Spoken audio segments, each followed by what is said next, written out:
آج کی ویڈیو میں ہم آپ کو حضرت محمد صلی اللہ علیہ وسلم کا شجرہ نسب بتانے جا رہے ہیں۔ ہم آپ صلی اللہ علیہ وسلم کے آباء و اجداد میں سے سب سے اہم اشخاص کو کور کریں گے۔ ہم پوری کوشش کریں گے کہ ایک مکمل اور جامع شجرہ آپ کے سامنے رکھا جائے، اور اگر کوئی کمی رہ بھی جائے تو ہم اللہ سے معافی کے طلبگار ہوں گے۔ ویورز، ہم وضاحت کرنے کے لیے مختلف قسم کے چارٹس کا استعمال کریں گے۔ حضرت محمد صلی اللہ علیہ وسلم سن 571 عیسوی میں مکہ میں پیدا ہوئے۔ آپ کے والد حضرت عبداللہ اور والدہ حضرت آمنہ رضی اللہ تعالیٰ عنہا تھیں۔ کہا جاتا ہے کہ شادی سے پہلے حضرت عبداللہ کی پیشانی پہ نور نظر آیا کرتا تھا، جو اس بات کی نشانی تھی کہ ان کی نسل میں ایک پیغمبر آنے والا ہے۔ یہی وجہ تھی کہ قریش کی بیشتر عورتیں ان سے شادی کرنا چاہتی تھیں، لیکن اللہ کے حکم سے ان کی شادی حضرت آمنہ سے ہوئی۔ آپ صلی اللہ علیہ وسلم کے دادا حضرت عبد المطلب تھے۔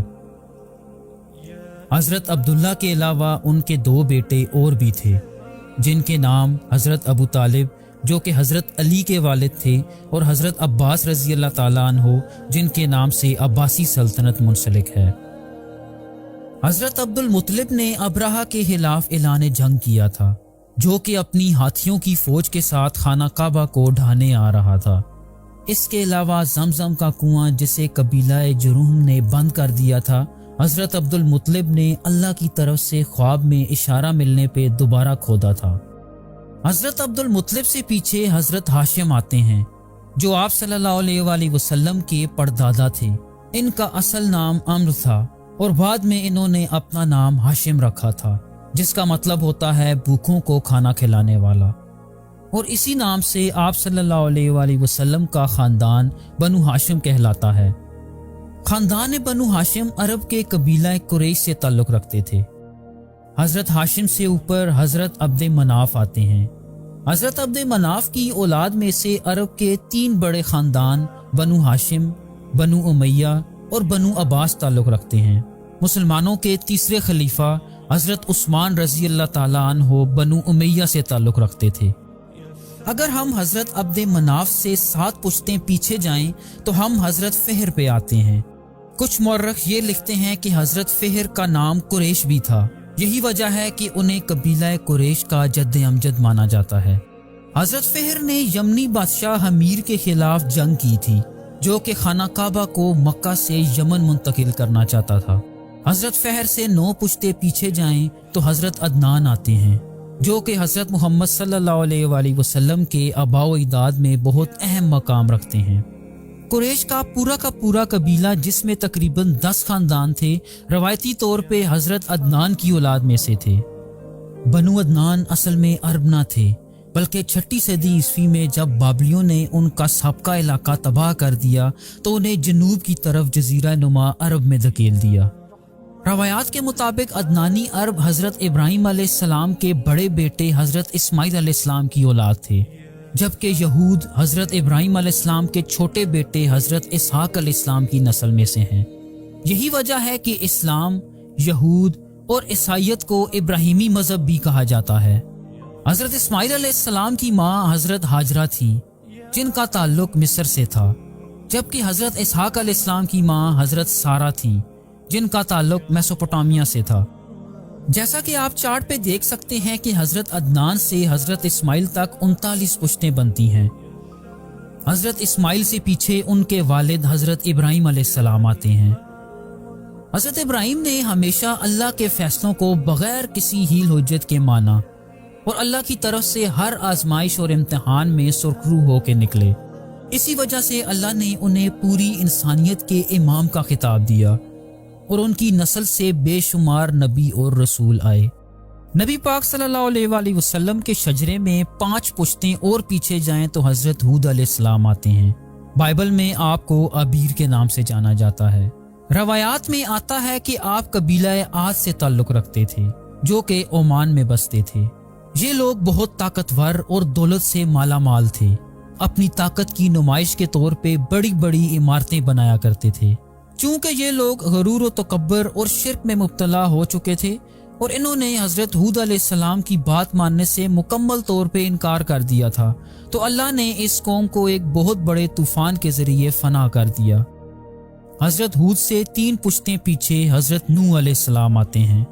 حضرت نوح علیہ السلام کی قوم پہ اللہ نے پانی کا عذاب نازل کیا تھا، جس سے حضرت نوح کی ساری قوم غرق ہو گئی تھی، سوائے ان چند لوگوں کے جو کہ حضرت نوح کے ساتھ کشتی میں سوار ہو گئے تھے۔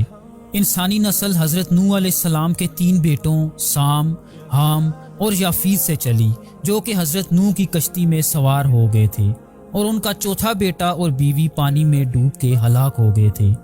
اسی وجہ سے حضرت نوح علیہ السلام کو آدم ثانی بھی کہا جاتا ہے، کیونکہ حضرت نوح علیہ السلام کے دور کے بعد ایک طرح سے انسانی نسل کا دوبارہ سے جنم ہوا۔ حضرت نوح علیہ السلام سے 2 پشتیں پیچھے حضرت ادریس علیہ السلام آتے ہیں، جنہیں بائبل میں ہنوک کے نام سے جانا جاتا ہے۔ وہ حضرت نوح علیہ السلام کے پردادا بھی تھے۔ حضرت ادریس علیہ السلام سے 5 پشتیں پیچھے حضرت آدم علیہ السلام آتے ہیں، جو کہ انسانی نسل کی بنیاد ہیں۔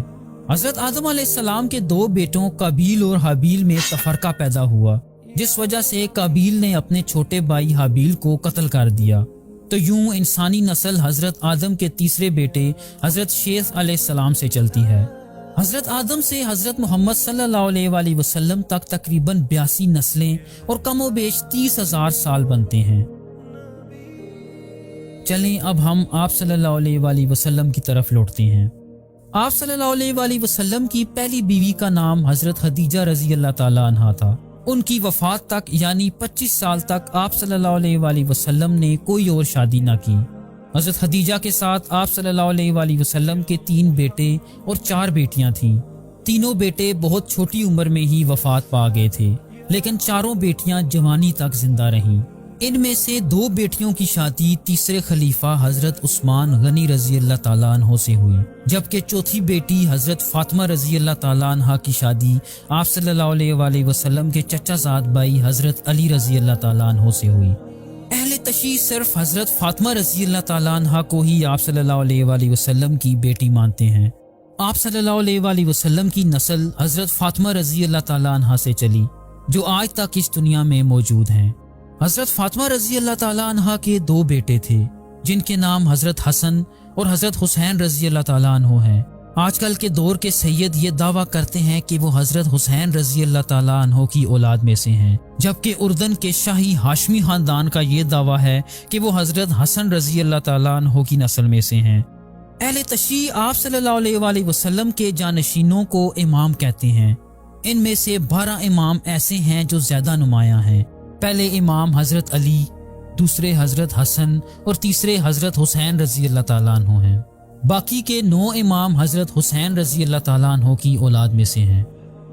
سنی عقیدے کے مطابق آپ صلی اللہ علیہ وآلہ وسلم کی جانشینی خلفائے راشدین نے کی، جن میں سے پہلے 2 خلفاء آپ صلی اللہ علیہ وآلہ وسلم کے قریبی ساتھی حضرت ابوبکر صدیق اور حضرت عمر فاروق رضی اللہ تعالیٰ عنہ تھے۔ یہ دونوں آپ صلی اللہ علیہ وآلہ وسلم کے سسر بھی تھے۔ دوسرے خلیفہ حضرت عمر کی شہادت کے بعد 6 افراد کی ایک کمیٹی نے حضرت عثمان کو تیسرا خلیفہ منتخب کر لیا، جو کہ آپ صلی اللہ علیہ وآلہ وسلم کے داماد بھی تھے۔ آپ چارٹ پہ دیکھ سکتے ہیں کہ بنو ہاشم اور بنو امیہ حضرت عبد مناف کی اولاد میں سے تھے۔